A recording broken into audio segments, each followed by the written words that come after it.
ओम नमो भगवते वासुदेवाय। ओम नमो भगवते वासुदेवाय। नारायणं नमस्कृत्यं नरं चैव नरोत्तमं देवीं सरस्वतीं व्यासं ततो जयामुदीरये। नष्टप्रायेषु अभद्रेषु नित्यं भागवत सेवया भगवतीरुत्तम श्लोके भक्तिर्भवति नैष्ठिकीम्। श्रीमद् भागवतम स्कंद 4 अध्याय 1 और श्लोक संख्या 26-27। तो शब्दों का परिचय इस प्रकार से है। चेतः तत्प्रवणम युज्जन अस्तावित संहत अंजलि श्लक्ष्णया सुक्तया वाचा सर्वलोक गरीयसः अत्रिवाच विश्व उद्भव स्थिति लयेषु विभज्यमानेह माया गुणे अनुयुगम विगृहीत देहा ते ब्रह्म विष्णु गिरिशा प्रणतः अस्मि अहम वह तेभ्य कह एव भवताम में इह उपहुत। 26 नंबर का श्लोक है। चेतस्त प्रवणम युज्जन अस्तावित सहतंजलि श्लक्ष्णया सुक्तया वाचा सर्वलोक गरीयसः। 27 अत्रिरुवाच विश्वोद्भवस्थितिलयेषु विभज्यमाने माया गुणेरनुयुगं विगृहीत देहा ते ब्रह्मा विष्णु गिरिशा प्रणतोऽस्म्यहं वा तेभ्यं क एव भवताम् इहोपहूत। अनुवाद एवं तात्पर्य हिज डिवाइन ग्रेस श्री भक्ति वेदांत स्वामी श्रील प्रभुपाद जी के द्वारा। श्रील प्रभुपाद की जय। अनुवाद इस प्रकार से है।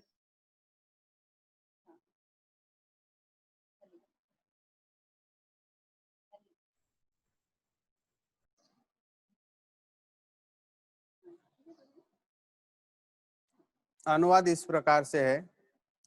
किंतु पहले से उनका हृदय इन देवों के प्रति आकृष्ट था, अतः जिस प्रकार उन्होंने होश संभाला और वे हाथ जोड़कर ब्रह्मांड के प्रमुख अधिष्ठाता देवों की मधुर शब्दों से स्तुति करने लगे। अत्रि मुनि ने कहा, हे ब्रह्मा, हे विष्णु तथा हे शिव, आपने भौतिक प्रकृति के तीनों गुणों को अंगीकार करके अपने को 3 शरीरों में विभक्त कर लिया है। जैसा कि आप प्रत्येक कल्प में दृश्य जगत की उत्पत्ति, पालन तथा संहार के लिए करते आए हैं। मैं आप तीनों को सादर नमस्कार करता हूँ और मैं जानना चाहता हूँ कि मैंने अपनी प्रार्थना में आप में से किसको बुलाया था। तात्पर्य, अत्रि मुनि ने जगदीश्वर अर्थात ब्रह्मांड के स्वामी का आह्वान किया था। भगवान सृष्टि के पूर्व विद्यमान रहे होंगे, अन्यथा वे इसके स्वामी या ईश्वर कैसे बनते। यदि कोई भवन का निर्माण कराता है तो इससे सूचित होता है कि वह उस भवन निर्माण के पहले से विद्यमान है। फलतः ब्रह्मांड की सृष्टा परमेश्वर को त्रिगुणातीत होना चाहिए। किंतु यह ज्ञात है कि विष्णु सत्वगुण के, ब्रह्मा रजोगुण के तथा शिव तमोगुण के अध्यक्ष है। अतः अत्रि मुनि ने कहा, वह जगदीश्वर अवश्य ही आप में से कोई है, किंतु आप तीनों एक साथ प्रकट हुए हैं, अतः मैं यह नहीं पहचान पा रहा कि मैंने किसका आवाहन किया था। कृपया मुझे बताए कि आप में से वास्तव में कौन जगदीश्वर है। वस्तुतः अत्रि मुनि को भगवान विष्णु की स्वाभाविक स्थिति के विषय में संदेह था, किंतु उनका दृढ़ विश्वास था कि जगदीश्वर माया द्वारा उत्पन्न प्राणी नहीं हो सकता। उनका यह प्रश्न कि उन्होंने किसे बुलाया था, यह सूचित करता है कि वे भगवान की वैधानिक स्थिति के विषय में संशय पूर्ण थे। अतः उन्होंने तीनों से प्रार्थना की, कृपया मुझे बताइए कि जगत का दिव्य स्वामी कौन है। वस्तुतः उनका विश्वास था कि सारे के सारे भगवान नहीं हो सकते, बल्कि इन तीनों में से एक ही जगदीश्वर हो सकता है। ओम अज्ञानतिमिरान्धस्य ज्ञानाञ्जनशलाकया चक्षुरुन्मीलितं येन तस्मै श्रीगुरुवे नमः। श्रीचैतन्यमनोभीष्टं स्थापितं येन भूतले स्वयं रूप कदा मह्यं ददाति स्वपदान्तिकं। वन्देऽहं श्रीगुरो श्रीयुतपदकमलं श्रीगुरून् वैष्णवांश श्रीरूपं साग्रजातं सहगण रघुनाथान्वितं तं सजीवं साद्वैतं सावधूतं परिजनसहितं कृष्ण चैतन्य देवं श्रीराधा कृष्ण पादान् सहगण ललिता श्री विशाखान्वितांश। हे कृष्ण करुणा सिंधु दीनबंधु जगतपते गोपेश गोपिका कांत राधा कांत नमस्तुते।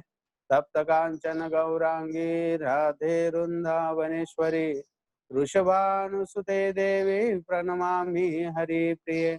वाञ्छाकल्पतरुभ्यश्च कृपा सिन्धुभ्येव च पतितानां पावनेभ्यो वैष्णवेभ्यो नमो नमः। जय श्री कृष्ण चैतन्य प्रभु नित्यानंद श्री अद्वैत गदाधर श्रीवासादि गौर भक्तवृंद। हरे कृष्ण कृष्ण कृष्ण हरे हरे, हरे राम राम राम हरे हरे। हरे कृष्ण। सभी भक्तों का स्वागत है आज के इस भागवत क्लास में। तो हम लोग मनु की पुत्रियों की वंशावली इसके विषय पर पिछले कुछ श्लोकों में चर्चा करते आ रहे हैं। तो आज के श्लोक में यहाँ पर अत्रि मुनि के विषय में कहा जा रहा है। अत्रि मुनि ने क्या किया था? तपस्या की थी, इसलिए कि उन्हें भगवान के समान पुत्र की आकांक्षी थी, इच्छा थी कि उन्हें जो पुत्र प्राप्त हो वो भगवान के समान हो, भगवान जैसा हो। और इसीलिए उन्होंने क्या की? तपस्या की। तपस्या की तो उनकी तपस्या में एक कंफ्यूजन ऐसा था कि उन्होंने ये सोचकर तपस्या की, किसको ध्यान में रखे हुए तपस्या की? कि जो जगत का स्वामी है। लेकिन वास्तविकता में किसी रूप का ध्यान नहीं किया। जहां तक हम लोग इस श्लोकों को तात्पर्य में, प्रभुपाद जी के तात्पर्य को समझ रहे, किसी एक स्वरूप के बारे में उन्होंने ध्यान नहीं किया। जगत का स्वामी करके उन्होंने तपस्या की, और उनकी तपस्या जब सिद्ध हुई तो क्या हुआ? 3 लोग प्रकट हुए।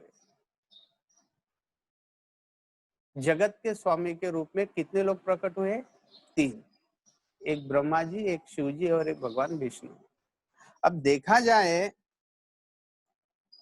तो कंफ्यूजन में अत्रेय मुनि तो थे ही कि जगत का स्वामी कौन है, लेकिन जब ये 3 लोग प्रकट हो गए तो स्वाभाविक ये तीनों भी कंफ्यूज है।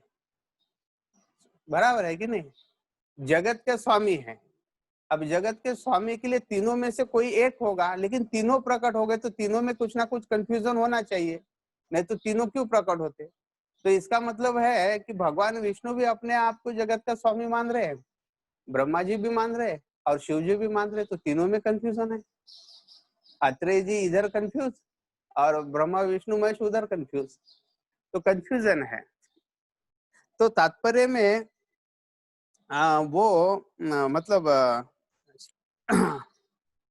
ऐत्रेय जी ये कहते हैं कि अभी आप बताओ मुझे, देखो कैसा प्रश्न है कि तीनों प्रकट हो गए और तीनों को वो पूछ रहे हैं विनम्रता पूर्वक, कृपा करके अभी आप मुझे बताएं कि तीनों में से इस जगत का स्वामी कौन है। अभी तीनों में से एक को बताना पड़ेगा कि हाँ मैं हूं करके, ऐसे बताना पड़ेगा। अभी यहाँ पे क्या है, दो बातें शैक्षणीय है। एक कि जो ब्रह्मा विष्णु महेश प्रकट हुए, उन तीनों में से एक तो अवश्य इस जगत का स्वामी है, लेकिन अन्य दो जो है वो भी अपने आप को जगत का स्वामी मान रहे हैं। जैसे ये यहाँ पे स्थिति कैसे है कि जैसे मान लीजिए कि एक व्यक्ति है जिसके दो पुत्र है, गांव में बड़ी खेती है, बाड़ी है, बड़ा घर है, और कोई भी आते जाते पूछता है कि ये घर किसका है, और उसमें से दोनों पुत्रों में से कोई भी वहां पे रहता है, बोलता मेरा है। किसी और दूसरा पुत्र रहे, ये घर किसका है, उसको पूछे तो बोलेगा, वो भी बोलेगा मेरा है। और उनके पिता कभी मिल जाए, उनको पूछा जाए तो ये घर किसका है, तो वो क्या बोलेंगे, मेरा ही है। तीनों व्यक्ति क्या बोल रहे हैं, ये घर मेरा ही है। उनके पुत्र भी वही बोल रहे और पिता भी वही बोल रहे। यही स्थिति यहाँ पे हुई कि जगत के स्वामी के रूप में शिव जी भी प्रकट हुए, ब्रह्मा जी भी प्रकट हुए और भगवान विष्णु भी प्रकट हुए। तात्पर्य में प्रभुपाद जी लिखते हैं कि अत्रि मुनि कह रहे हैं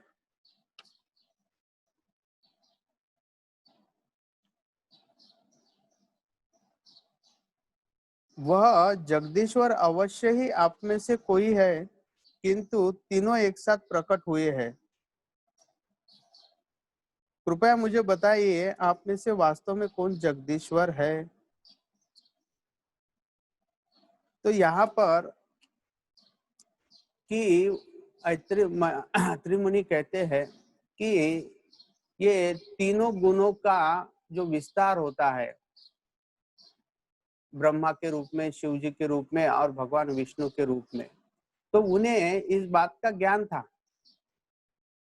किस बात का ज्ञान था कि सृष्टि और उसका पालन और उसका संहार करने के लिए भगवान स्वयं तीन गुणावतार के रूप में अपना विस्तार करते हैं। ये उनको ज्ञात था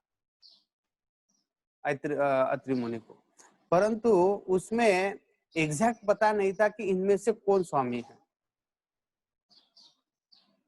तो श्रीमद् भागवतम के प्रथम स्कंद में इसका वर्णन आता है कि सत्व रज तम इति प्रकृते गुणाते युक्त, ये सत्व रज तम इन तीन गुणों से युक्त होकर पर पुरुष एक इह से धत्ते स्थिति आदये हरि विरिचि हर एत संज्ञा।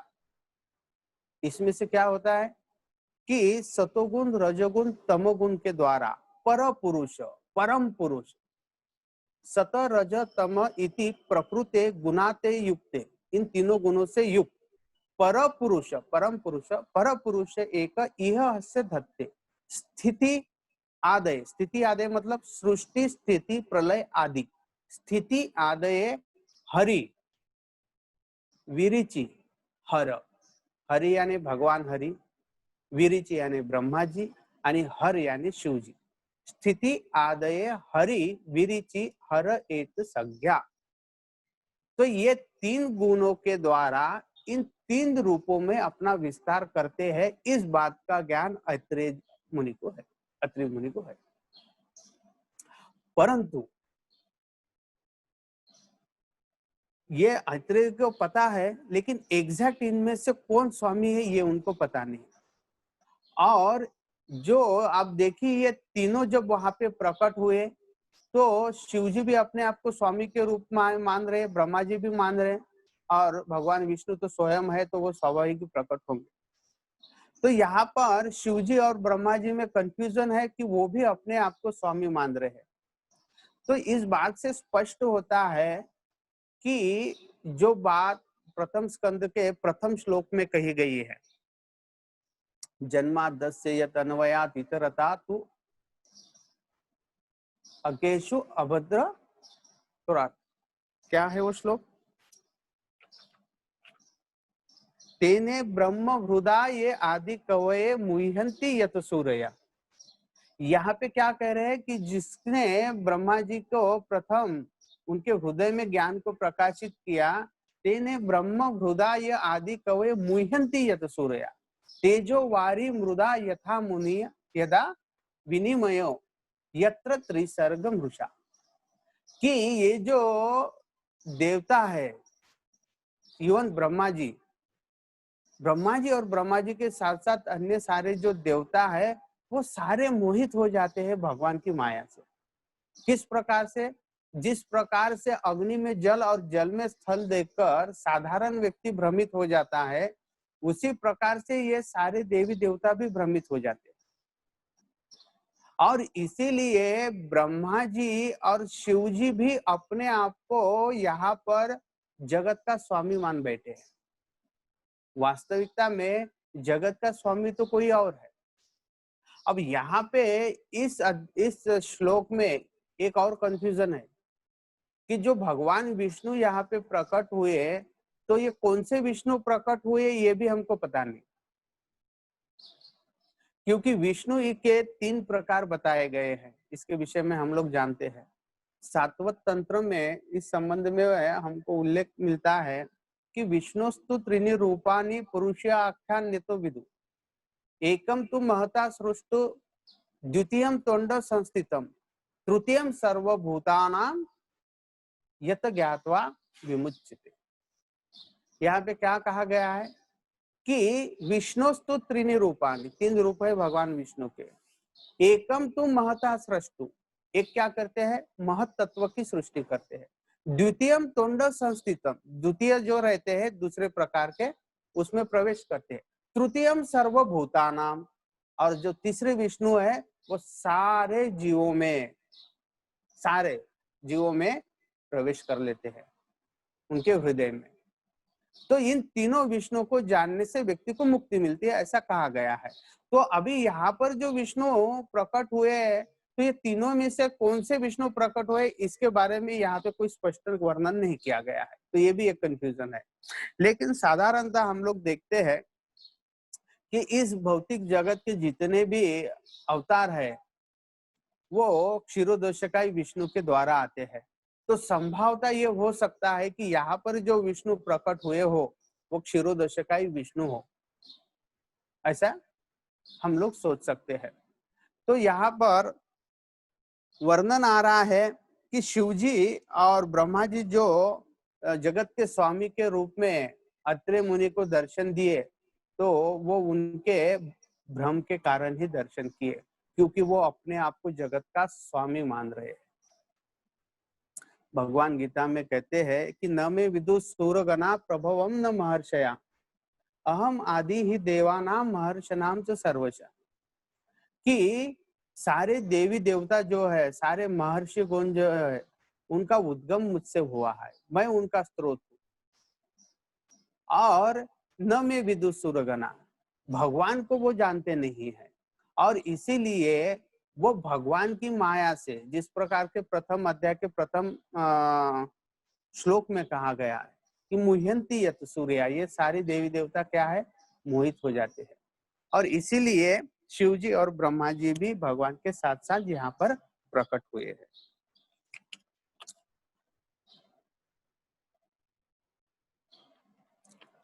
फिर आगे कहते हैं, वस्तुतः अत्रि मुनि को भगवान विष्णु की स्वाभाविक स्थिति के विषय में संदेह था, किंतु उनका दृढ़ विश्वास था कि जगदीश्वर माया द्वारा उत्पन्न प्राणी नहीं हो सकता। ये महत्वपूर्ण है, ये बेस्ट अंडरस्टैंडिंग। नहीं तो व्यक्ति मायावादी हो जाता है। ये अगर अंडरस्टैंडिंग नहीं है कि जो जगत का स्वामी है, भले कोई भी हो, वो माया के अधीन नहीं हो सकता, वो माया का स्वामी है। इसलिए भगवान गीता में कहते हैं कि दैवी ही ऐसा गुणमयी मम माया दुरतया, मामे वो ये प्रपद्यन्ते माया मेताम तरन्ति ते, क्योंकि भगवान स्वयं जो है वो माया के स्वामी है। उनका यह प्रश्न कि उन्होंने किसे बुलाया था, यह सूचित करता है कि वे भगवान की वैधानिक स्थिति के विषय में संशयपूर्ण थे। अतः उन्होंने तीनों से प्रार्थना की कि कृपया मुझे बताइए कि जगत का दिव्य स्वामी कौन है। वस्तुतः उनका विश्वास था कि सारे के सारे भगवान नहीं हो सकते। देखिए यहाँ पे एक दूसरे सिद्धांत की स्थापना कि पहले इसमें क्या था कि जो ईश्वर है, जगत का स्वामी है, जो भगवान है, वो माया के अधीन नहीं हो सकता, वो माया के स्वामी है। और दूसरी बात यहाँ पे महत्वपूर्ण क्या है कि सारे के सारे भगवान नहीं हो सकते। परम सत्य तो एक है, परम सत्यम धीमहि, परम सत्य जो है वो एक ही है, भगवान एक ही हो सकता है, ये यहाँ पे स्पष्ट हो रहा है। वस्तुतः उनका विश्वास था कि सारे के सारे भगवान नहीं हो सकते, बल्कि इन तीनों में से एक ही जगदीश्वर हो सकता है। तो ये भी महत्वपूर्ण है, सारे के सारे जीव भगवान नहीं हो सकते हैं, एक ही उसमें से परम सत्य हो सकता है, परम भगवान हो सकते हैं। तो ये दो बातें बहुत महत्वपूर्ण है। भगवान की संतुष्टि के लिए या भगवान को प्रसन्न करने के लिए, चाहे कोई व्यक्ति तपस्या कर रहा हो या और कुछ साधन के द्वारा भगवान को प्रसन्न करने का प्रयास कर रहा हो, उसको इस बात का ज्ञान होना अति आवश्यक है कि भगवान हजार नहीं होते, भगवान एक ही होते हैं। और उनकी इस संबंध में आइडिया बहुत क्लियर है कि भगवान जो है वो माया के स्वामी है, माया के अधीन नहीं है। और दूसरी बात, हर कोई भगवान नहीं हो सकता, इसीलिए तीनों में से उन्होंने पूछा कि आप तीनों में से कौन जगत का स्वामी है, ये मुझे बताइए। तो भगवान एक ही होता है, परम सत्य एक ही है, परम पुरुष एक ही है, परम भगवान एक ही है। इस बात का क्लियर अंडरस्टैंडिंग अत्रेय मुनि को था। और इसीलिए अभी वास्तविकता में अगर ब्रह्मा जी के बारे में सोचा जाए तो ब्रह्मा जी ने इस जगत की सृष्टि तो की है, तो वो अपने आप को इस जगत का स्वामी मान सकते हैं। शिव जी, अभी देखिए शिव जी तो सृष्टि करते नहीं, सृष्टि तो करते हैं ब्रह्मा जी, और सृष्टि का संहार करते हैं शिव जी। अभी कोई व्यक्ति किसी की वस्तु का संहार कैसे करेगा? किसी दूसरे की वस्तु है तो उसमें तोड़फोड़ करने का अधिकार थोड़ी ना उनको रहता है, वो अपना मानते हैं इसके लिए वो करते हैं। तो यहाँ पे यही परिस्थिति सारे जीवों की होती है। देखो हम अपने आप को, हम भी क्या है, छोटे मोटे क्रिएटर है, हम अपना घर बनाते हैं या और कुछ बनाते हैं, तो हम भी कैसे उसको अपना मानते हैं ना, मेरा घर है, मेरी बिल्डिंग है। तो उसमें जो स्वामित्व का भाव आ जाता है क्योंकि वो खुद करता है। तो जब तक व्यक्ति ये स्वामित्व की भावना रहती है, ये किस कारण से रहती है? वही भ्रम के कारण रहती है, क्योंकि भगवान की माया से हर व्यक्ति मोहित है।